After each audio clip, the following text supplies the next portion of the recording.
आज आम जिशाया पुस्तक प्रथम पर्वर 10 पदरू आरंभ करी 31 पद पर्यंत अर्थात शेष पर्यंत अध्ययन करने निमंते जीवा। गत आलोचन आम इस्राएल संतानगणर अवस्था प्रति लक्ष्य करिथिलु। सेमाने अधर्मरे भारग्रस्त होई ईश्वरंठारु विमुख हेले और सेमाने एपरिक पशुठारु मध्य हीन होईगले। सेमानकर नैतिक जीवन रे अधपतन घटिला और राजनैतिक स्तर रे मध्य विशृंखला घटिला। तथापि ईश्वर सेमानकु विचार रे न आनी सेमानकु सुजोग देले जेपरि सेमाने ईश्वरंक निकटकु फेरी आसी रक्षा प्राप्त हुअन्ति। किंतु वर्तमान आमे लक्ष्य करिबाकु जिबा जे ईश्वर सेमानक विरुद्ध रे जो अभियोग आनिथिले तहिर सविशेष विवरणी प्रदान करुअछन्ति। समस्त समस्या आत्मिक जीवनर पतनर कारण थिला। देखंतु प्रथम पर्वर 10 पदरू 11 पद मध्य एहिपरि लेखा अछि, हे सदोमर शासनकर्ता माने सदाप्रभुंकर वाक्य शुण। हे हमरार लोक माने तुमे माने आम्भमानक परमेश्वरଙ୍କ व्यवस्थारे कर्णपात कर। सदाप्रभु कहन्ति, आम्भ उद्देश्य तुममानଙ୍କ अपार बलिदानर अभिप्राय कौन? आम्भे मेषगणर होमबली रे ओ पुष्ट पशुगणर मेदरे पूर्ण होइअछु। पुणी वृष कि मेष कि छागल मानक रक्तरे आम्भर तुष्टि नाही। ईश्वर तांकर लोकमानक विरुद्ध रे आनिथिबा अभियोग को एठारे स्पष्ट करिदेबाकु चाहन्ति। से एक निर्दिष्ट विषय उपरे हस्तक्षेप करन्ति और से ही निर्दिष्ट विषय को नहीं प्रमाणित करिदेबाकु चाहन्ति जोंथिरे सेमाने त्रुटि करुथिले। से जिहुदार सबुठारु उत्तम विषय उपरे हस्त दियन्ति। से सेमानकु देखाई देले प्रकृत रे केउ विषय पूरापूरी त्रुटिपूर्ण थिला। इस्राएलर एक ईश्वरदत्त धर्म, ईश्वरंक प्रतिष्ठित आनुष्ठानिक विधिविधान, ईश्वर निर्मित मंदिर मध्य स्थान पाइथिला। मात्र सेमाने सही विषय भूल करथिले, जो विषय कि सबुठारु उत्तम बोली उपस्थापित करुथिला। सेमाने मूसाଙ୍କ व्यवस्था अनुଯାयी बलिदान प्रभृति आणुथिले और आनुष्ठानिक विधिविधान मध्य देई जाउथिले। मात्र सेमानकर हृदय ईश्वरंकर विद्रोहाचरण करुथिला। सेमानकर धर्म सेमानकर कार्यकलाप को प्रभावित करुनथिला। ताहा ही आज अनेक ख्रीष्ट विश्वासी मानक जीवन में परिलक्षित हुए।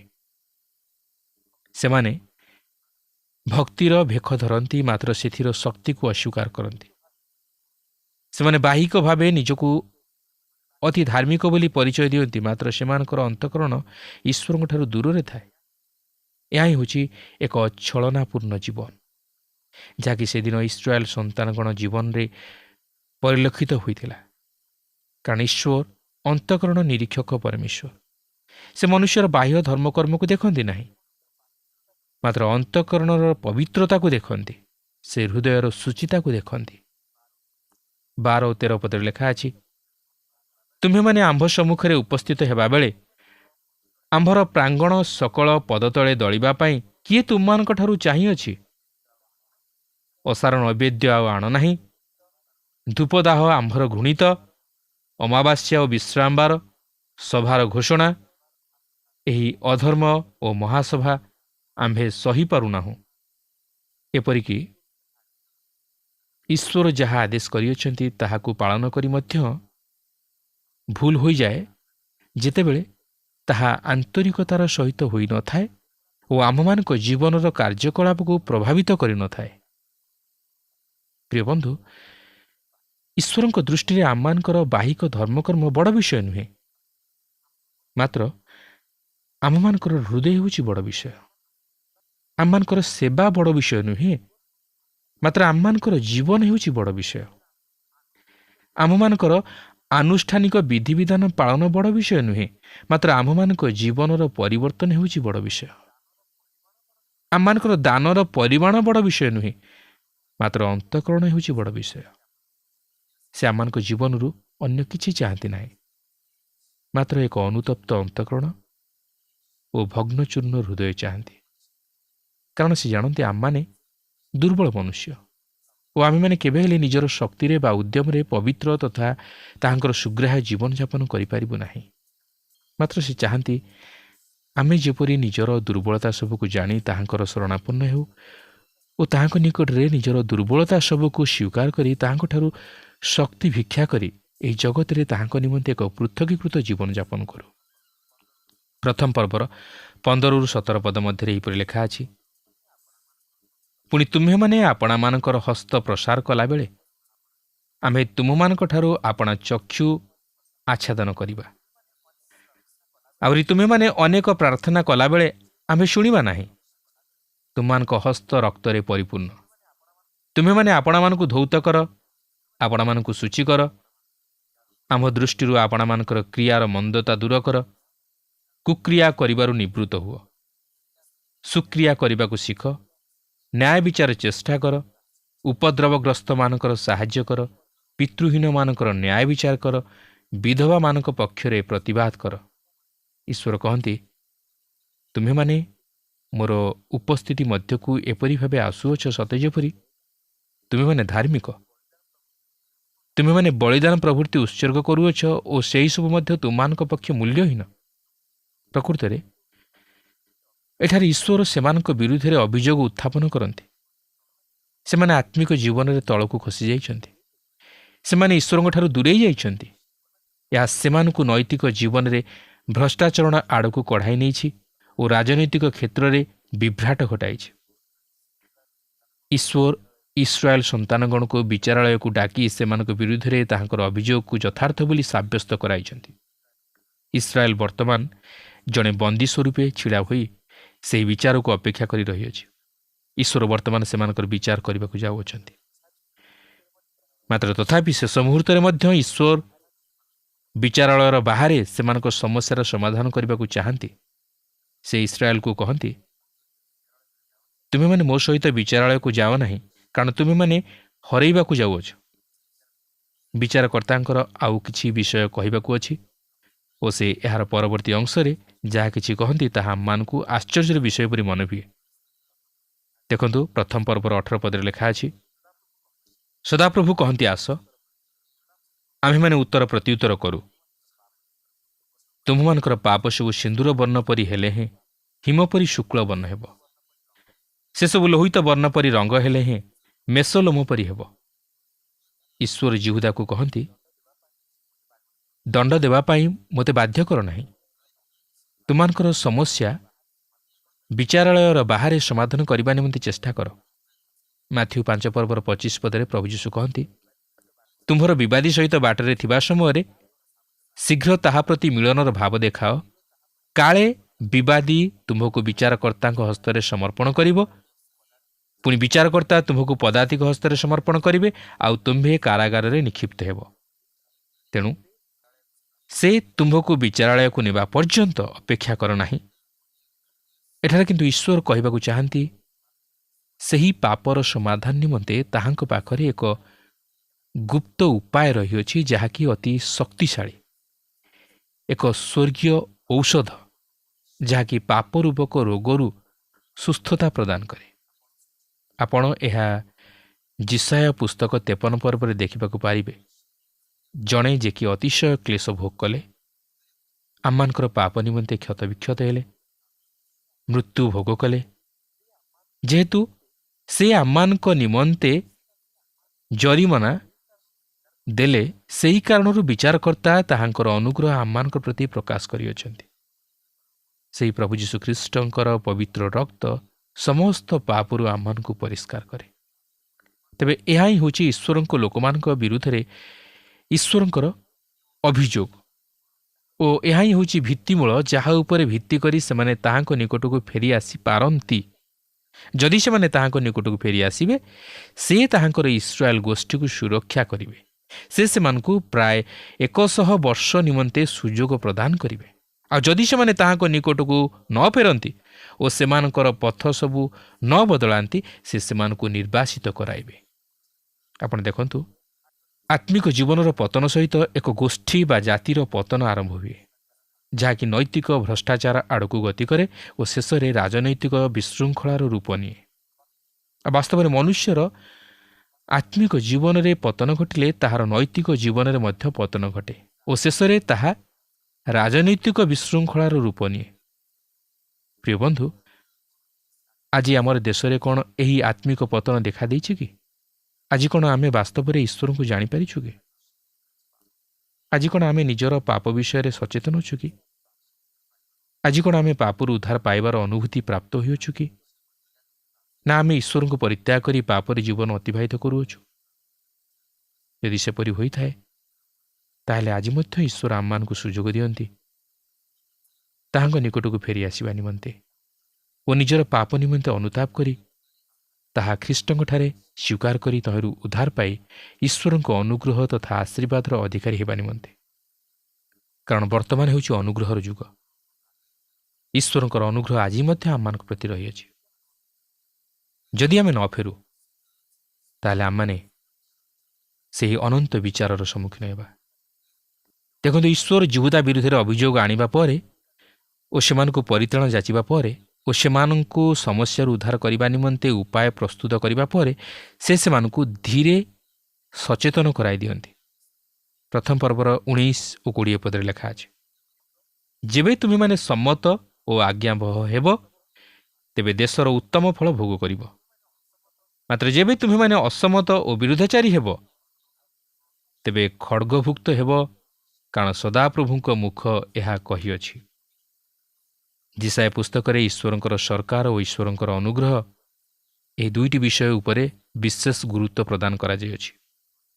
ଏହି ପ୍ରଥମ ପର୍ବର ଅବଶିଷ୍ଟାଂଶଙ୍କ ସମୟରେ ଈଶ୍ୱର ଯିହୁଦାକୁ ତାଙ୍କର ନିକଟବର୍ତ୍ତୀ କରାଇବା ନିମନ୍ତେ ଚେଷ୍ଟା କରୁଅଛନ୍ତି। ସେମାନଙ୍କୁ ଏକ ସତର୍କବାଣୀ ପ୍ରଦାନ କରନ୍ତି, ଯାହାକି ପ୍ରଥମ ପର୍ବର 24-26 ପଦ ମଧ୍ୟରେ ଲେଖା ଅଛି। ଯେହେତୁ ପ୍ରଭୁ ସୈନ୍ୟାଧିପତି ସଦାପ୍ରଭୁ ଇସ୍ରାଏଲର ବଳଦାତା କହନ୍ତି, ଆହା, ଆମ୍ଭେ ଆପଣା ବିପକ୍ଷଗଣ ବିଷୟରେ ଆରାମ ପାଇବା ଓ ଆମ୍ଭେ ଆପଣା ଶତ୍ରୁଗଣଠାରୁ ପରିଶୋଧ ନେବା। ପୁଣି ଆମ୍ଭେ ତୁମ୍ଭ ଆଡ଼େ ଆପଣା ହସ୍ତ ଫେରାଇ ତୁମ୍ଭର ଖାଦ ସମ୍ପୂର୍ଣ୍ଣ ରୂପେ ପରିଷ୍କାର କରିବା ଓ ତୁମ୍ଭର ସୀସା ସବୁ କାଢ଼ି ନେବା। ଆଉ ଆମ୍ଭେ ପୂର୍ବକାଳ ପରି ତୁମ୍ଭର ବିଚାର କର୍ତ୍ତୃଗଣକୁ ଓ ଆଦ୍ୟ ସମୟ ପରି ତୁମ୍ଭ ମନ୍ତ୍ରୀଗଣକୁ ପୁନଃସ୍ଥାପନ କରିବା। ତହିଁ ଉତ୍ତାରୁ ତୁମ୍ଭେ ଧର୍ମପୁରୀ ସତୀ ନଗରୀ ବୋଲି ବିଖ୍ୟାତ ହେବ। ଯିହୁଦାର ଭାଗ୍ୟ ଈଶ୍ୱରଙ୍କର ଉଦ୍ଧାରର ଅନୁଗ୍ରହ ଦାନ ପ୍ରତି ସେମାନଙ୍କର ପ୍ରତ୍ୟୁତ୍ତର ଉପରେ ନିର୍ଭର କରୁଥିଲା। ଯଦି ସେମାନେ ସେମାନଙ୍କର ପାପରୁ ଫେରି ଈଶ୍ୱରଙ୍କର ନିକଟକୁ ଫେରି ଆସିବା ନିମନ୍ତେ ଇଚ୍ଛା କରନ୍ତି ଓ ଈଶ୍ୱରଙ୍କର ବାଧ୍ୟ ହେବା ନିମନ୍ତେ ଇଚ୍ଛା କରନ୍ତି, ତାହେଲେ ସେମାନଙ୍କୁ ତାହାଙ୍କର ଦୟାର ଡେଣା ତଳେ ଆବୋରି ରଖିବେ ଓ ଭୌତିକ ଭାବେ ଓ ଆତ୍ମିକ ଭାବେ ସେମାନଙ୍କୁ ଆଶୀର୍ବାଦରେ ପରିପୂର୍ଣ୍ଣ କରି ରଖିବେ ଓ ସେମାନଙ୍କର ଶତ୍ରୁମାନଙ୍କଠାରୁ ସେମାନଙ୍କୁ ସୁରକ୍ଷା ପ୍ରଦାନ କରିବେ। ଏହାପରେ 27-29 ପଦରେ ଲେଖା ଅଛି, ସିଓନ ନ୍ୟାୟ ବିଚାର ଦ୍ୱାରା ଓ ତାହାର ଫେରିଆସିବା ଲୋକମାନେ ଧାର୍ମିକତା ଦ୍ୱାରା ମୁକ୍ତି ପାଇବେ। ମାତ୍ର ଅଧର୍ମାଚାରୀ ଓ ପାପୀମାନେ ଏକତ୍ର ବିନଷ୍ଟ ହେବେ ଓ ଯେଉଁମାନେ ସଦାପ୍ରଭୁଙ୍କୁ ପରିତ୍ୟାଗ କରନ୍ତି ସେମାନେ ସଂହାରିତ ହେବେ। କାରଣ ସେମାନେ ତୁମମାନଙ୍କର ବାଞ୍ଛିତ ଅଲୋନ ବୃକ୍ଷ ବିଷୟରେ ଲଜ୍ଜିତ ହେବେ। ପୁଣି ତୁମେମାନେ ଆପଣମାନଙ୍କର ମନୋନୀତ ଉଦ୍ୟାନ ସକଳର ବିଷୟରେ ହତାଶ ହେବ। ଦେଖନ୍ତୁ, ଏହା ପ୍ରତିମା ପୂଜାର ବିଷୟକୁ ପ୍ରକାଶ କରେ, କାରଣ ପ୍ରତିମାଗୁଡ଼ିକ ସେହି ଅଲୋନ ବୃକ୍ଷ ମୂଳେ ସ୍ଥାପିତ ହୋଇଥିଲା ଓ ଏକ ଉଦ୍ୟାନ ସେମାନଙ୍କ ଚତୁଃପାର୍ଶ୍ୱରେ ସ୍ଥାପିତ ହୋଇଥିଲା। ଏହାପରେ 30-31 ପଦ ମଧ୍ୟରେ ଏହିପରି ଲେଖା ଅଛି, ଯେହେତୁ ତୁମେମାନେ ଶୁଷ୍କ ପତ୍ର ଅଲୋନ ବୃକ୍ଷ ଓ ନିର୍ଜଳ ଉଦ୍ୟାନ ତୁଲ୍ୟ ହେବ। ପୁଣି ବଳବାନ ଲୋକ ଛଣପଟ ପରି ଓ ତାହାର କର୍ମ ଅଗ୍ନିକଣା ପରି ହେବ। ସେ ଦୁଇ ଏକତ୍ର ଜ୍ୱଳିବ ଓ କେହି ତାହା ନିଭାଇବ ନାହିଁ। ଏହା ଈଶ୍ୱରଙ୍କର ବିଚାରକୁ ଦର୍ଶାଏ। ଅନେକ ଆଜି ଈଶ୍ୱରଙ୍କୁ କ୍ରୋଧ କରିବାରେ, ଅତି ଭୟଙ୍କର ଓ ବିଚାର କରିବାରେ ଅତି ଭୟାନକ ଈଶ୍ୱର ବୋଲି ରୂପ ଦେଇ ଭୁଲ ଭାବେ ତାହାଙ୍କୁ ଉପସ୍ଥାପିତ କରନ୍ତି। ମାତ୍ର କେବେ ହେଲେ ତାହା ଈଶ୍ୱରଙ୍କର ସଠିକ୍ ଛବି ନୁହେଁ। ମାତ୍ର ଘଟଣାଟି ହେଉଛି ଆମ୍ଭମାନଙ୍କର ପାପ ସେହି ବତିଫିତା ପରି ଓ ଯେତେବେଳେ ଆମେ ସେହି ପାପର ଅଗ୍ନିକଣା ସହିତ ଖେଳୁ ସେତେବେଳେ ନିଆଁ ଲାଗିଯାଏ। ସେଥିପାଇଁ ଗାଲାତୀୟ 6:7 ଲେଖା ଅଛି, ଭ୍ରାନ୍ତ ନ ହୁଅ, ଈଶ୍ୱର ବିଦ୍ରୂପର ପାତ୍ର ନୁହନ୍ତି, କାରଣ ମନୁଷ୍ୟ ଯାହା ବୁଣେ ତାହା ହିଁ କାଟିବ। ପ୍ରିୟ ବନ୍ଧୁ, ଈଶ୍ୱର ଯଦିଓ ଆମମାନଙ୍କର ନ୍ୟାୟବାନ ବିଚାରକର୍ତ୍ତା, ମାତ୍ର ସେ ମଧ୍ୟ ଆମମାନଙ୍କର ଅନୁଗ୍ରହକାରୀ ତଥା ଦୟାଳୁ ଈଶ୍ୱର ଅଟନ୍ତି। ତାହାଙ୍କର ପ୍ରେମ ଅସୀମ। ସେ ଯଦିଓ କ୍ରୋଧ କରନ୍ତି, ମାତ୍ର ସେ ମଧ୍ୟ ଦୟା ବହନ୍ତି। ସେ ଆମମାନଙ୍କର ବିନାଶକ ବା ସଂହାରକ ଈଶ୍ୱର ନୁହନ୍ତି। ମାତ୍ର ଆମ୍ଭେମାନେ ଯେତେବେଳେ ତାହାଙ୍କଠାରୁ ଦୂରବର୍ତ୍ତୀ ଜୀବନଯାପନ କରି ପାପରେ ଜୀବନ ଅତିବାହିତ କରୁ, ସେତେବେଳେ ଆମେ ନିଜେ ନିଜ ଉପରେ ବିନାଶ ଆଣୁ, ଈଶ୍ୱରଙ୍କର କ୍ରୋଧର ପାତ୍ର ହେଉ ଓ ତାହାଙ୍କ ଦ୍ୱାରା ବିଚାରିତ ହେଉ। ମାତ୍ର ତଥାପି ଈଶ୍ୱର ଆମମାନଙ୍କର ପାପ ତଥା ଅପରାଧ ତୁଳନାରେ ଆମମାନଙ୍କୁ ଦଣ୍ଡ ଦିଅନ୍ତି ନାହିଁ। ସେ ଆମମାନଙ୍କୁ ସୁଯୋଗ ଉପରେ ସୁଯୋଗ ଦିଅନ୍ତି ତାହାଙ୍କ ନିକଟକୁ ଫେରିଆସିବା ପାଇଁ ଓ ଅନୁଗ୍ରହ କରନ୍ତି, ଯେପରି ଆମେମାନେ ବିନଷ୍ଟ ନ ହୋଇ ପରିତ୍ରାଣର ଅଧିକାରୀ ହେଉ। କିନ୍ତୁ ଆମେ ଯଦି ଶକ୍ତଗ୍ରୀବ ହୋଇ ସେହିପରି ପାପରେ ଜୀବନଯାପନ କରୁ, ତାହେଲେ ଆମେ ନିଜେ ନିଜ ନିମନ୍ତେ ବିନାଶ ଆଣୁ। କିନ୍ତୁ ଈଶ୍ୱର ପ୍ରେମମୟ ତଥା ଅନୁଗ୍ରହକାରୀ ଈଶ୍ୱର, ଆଉ ସେ ସେହିପରି ଈଶ୍ୱର ହୋଇଥିବାରୁ ସେ ଆମମାନଙ୍କ ନିମନ୍ତେ ଏକ ମହାନ ଉଦ୍ଧାରର ଯୋଜନା ପ୍ରସ୍ତୁତ କରି ରଖିଅଛନ୍ତି। ଆଉ ତାହା ହେଉଛି ପ୍ରଭୁ ଯୀଶୁ ଖ୍ରୀଷ୍ଟଙ୍କର ପ୍ରାୟଶ୍ଚିତ ବଳି।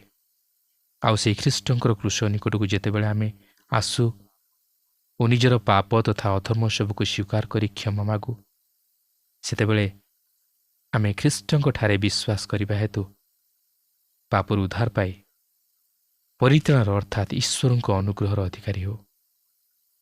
କାରଣ ପରିତ୍ରାଣ ହେଉଛି ଈଶ୍ୱରଙ୍କ ଅନୁଗ୍ରହର ଦାନ। ଆମମାନଙ୍କର କ୍ରିୟାକର୍ମ ହେତୁ ନୁହେଁ, ଆମମାନଙ୍କର ଧର୍ମକର୍ମ ହେତୁ ନୁହେଁ, ଆମମାନଙ୍କର ପବିତ୍ରତା ବା ଉତ୍ତମତା ହେତୁ ନୁହେଁ, ବା ଆମ ନିଜର ଚେଷ୍ଟାରୁ ବା ଶକ୍ତିରୁ ନୁହେଁ। ତେଣୁ ପ୍ରିୟ ବନ୍ଧୁ, ଭାବନ୍ତୁ ନାହିଁ ଈଶ୍ୱର କ୍ରୋଧ କରିବାର ଅତି ଭୟାନକ ହୋଇଥିବାରୁ ସେ ଆମମାନଙ୍କର ପାପ କ୍ଷମା କରିବେ ନାହିଁ। କିନ୍ତୁ ଈଶ୍ୱର ଅତି ଦୟାଳୁ ଓ ପ୍ରେମମୟ। ସେ ଆମମାନଙ୍କୁ ଉଦ୍ଧାର କରି ତାହାଙ୍କର ସନ୍ତାନ ସନ୍ତତି ରୂପେ ଗ୍ରହଣ କରିବାକୁ ଚାହାନ୍ତି।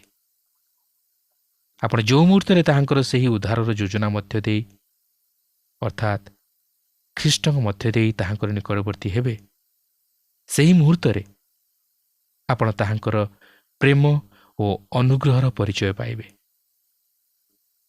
ସେଥିପାଇଁ ଯୋହନ 3:16 ଲେଖା ଅଛି, କାରଣ ଈଶ୍ୱର ଜଗତକୁ ଏଡ଼େ ପ୍ରେମ କଲେ ଯେ ସେ ଆପଣାର ଅଦ୍ୱିତୀୟ ପୁତ୍ରଙ୍କୁ ଦାନ କଲେ, ଯେପରି ଯେ କେହି ତାହାଙ୍କଠାରେ ବିଶ୍ୱାସ କରେ ସେ ବିନଷ୍ଟ ନ ହୋଇ ଅନନ୍ତ ଜୀବନ ପ୍ରାପ୍ତ ହୁଏ। ଯେ କେହି, ଆପଣ ଯେ କେହି ହୋଇଥାନ୍ତୁ ନା କାହିଁକି, ଯେକୌଣସି ଧର୍ମର ଲୋକ ହୋଇଥାନ୍ତୁ ନା କାହିଁକି, ଯେକୌଣସି ଜାତିର ବା ଗୋଷ୍ଠୀର ଲୋକ ହୋଇଥାନ୍ତୁ ନା କାହିଁକି, ଯେକୌଣସି ଦେଶର ଲୋକ ହୋଇଥାନ୍ତୁ ନା କାହିଁକି, ଯେତେ ବଡ଼ ପାପୀ ହୋଇଥାନ୍ତୁ ନା କାହିଁକି, ଯେତେ ବଡ଼ ଅଧାର୍ମିକ ଲୋକ ହୋଇଥାନ୍ତୁ ନା କାହିଁକି, ଈଶ୍ୱର ଆପଣଙ୍କୁ କ୍ଷମା ଦେବା ପାଇଁ ଆଜି ମଧ୍ୟ ପ୍ରସ୍ତୁତ। ମାତ୍ର ସେ ଚାହାନ୍ତି ଆପଣଙ୍କର ଜୀବନର ପରିବର୍ତ୍ତନ। ସେ ଚାହାନ୍ତି ଆପଣ ଯେପରି ସେହି ପାପ ପଥରୁ ଫେରି ସେହି ଧାର୍ମିକତାର ପଥରେ ଅଗ୍ରସର ହୁଅନ୍ତୁ। ପ୍ରିୟ ବନ୍ଧୁ, ବର୍ତ୍ତମାନ ହେଉଛି ଅନୁଗ୍ରହର ସମୟ। ଈଶ୍ୱର ଆମମାନଙ୍କ ପ୍ରତି ତାହାଙ୍କର ଅସୀମ ଅନୁଗ୍ରହ ପ୍ରକାଶ କରି ଆମମାନଙ୍କୁ ସୁଯୋଗ ଉପରେ ସୁଯୋଗ ଦେଉଛନ୍ତି ତାହାଙ୍କର ନିକଟବର୍ତ୍ତୀ ହେବା ପାଇଁ। ଆଉ ସେଥିପାଇଁ ଆଜି ମଧ୍ୟ ଆମେ ରେଡ଼ିଓ ମାଧ୍ୟମରେ ପ୍ରଭୁଙ୍କର ବାକ୍ୟ ଶୁଣିବାର ସୁଯୋଗ ପାଇଛୁ। କିନ୍ତୁ ଆମେ କ'ଣ ଖାଲି ପ୍ରଭୁଙ୍କର ବାକ୍ୟ ଶୁଣି ଆତ୍ମସନ୍ତୋଷ ଲାଭ କରୁଛୁ, ନା ପ୍ରକୃତିରେ ସେହି ବାକ୍ୟ ଅନୁଯାୟୀ ନିଜର ଜୀବନକୁ ସମୀକ୍ଷା କରୁଛୁ, ନିଜର ପାପମୟ ଜୀବନକୁ ଦେଖୁଛୁ, ନିଜର ଦୁର୍ବଳତାକୁ ଦେଖିବା ପାଇଁ ଚେଷ୍ଟା କରୁଛୁ? ଯଦି ଆମେ ପ୍ରଭୁଙ୍କର ବାକ୍ୟ ମଧ୍ୟ ଦେଇ ନିଜର ଜୀବନକୁ ନ ଦେଖୁ, ନିଜର ଦୁର୍ବଳତାକୁ ନ ଦେଖୁ, ନିଜର ଅଧାର୍ମିକତାର ଜୀବନକୁ ନ ଦେଖୁ, ତାହେଲେ ଆମମାନେ କେବେ ହେଲେ ଈଶ୍ୱରଙ୍କର ହୋଇପାରିବା ନାହିଁ। ଈଶ୍ୱର ଆଜି ସେହି ଉଦ୍ଧାରର ପଥ ପ୍ରସ୍ତୁତ କରି ରଖିଅଛନ୍ତି। ମାତ୍ର ସେ କହନ୍ତି, ତୁମେ ମୋ ନିକଟକୁ ଆସ, ମୁଁ ତୁମମାନଙ୍କୁ ବିଶ୍ରାମ ଦେବି। ଆଜି କ'ଣ ଆମେ ସେହି ବିଶ୍ରାମ ଚାହୁଁ କି? ଆଜି କ'ଣ ଆମେ ସେହି ସୁରକ୍ଷା ଚାହୁଁ କି? ଆଜି କ'ଣ ଆମେ ସେହି ଉଦ୍ଧାର ଚାହୁଁ କି? ତାହେଲେ ଆସନ୍ତୁ ସେହି ପ୍ରଭୁ ଯୀଶୁ ଖ୍ରୀଷ୍ଟଙ୍କର କ୍ରୁଶ ନିକଟକୁ ଯିବା, ତାହାଙ୍କ ନିକଟରେ ନିଜକୁ ସମର୍ପଣ କରି ତାଙ୍କଠାରୁ ଆଶୀର୍ବାଦ ଓ ଅନୁଗ୍ରହର ଅଧିକାରୀ ହେବା। ପ୍ରଭୁ ଆମ ପ୍ରତ୍ୟେକଙ୍କୁ ଆଶୀର୍ବାଦ କରନ୍ତୁ।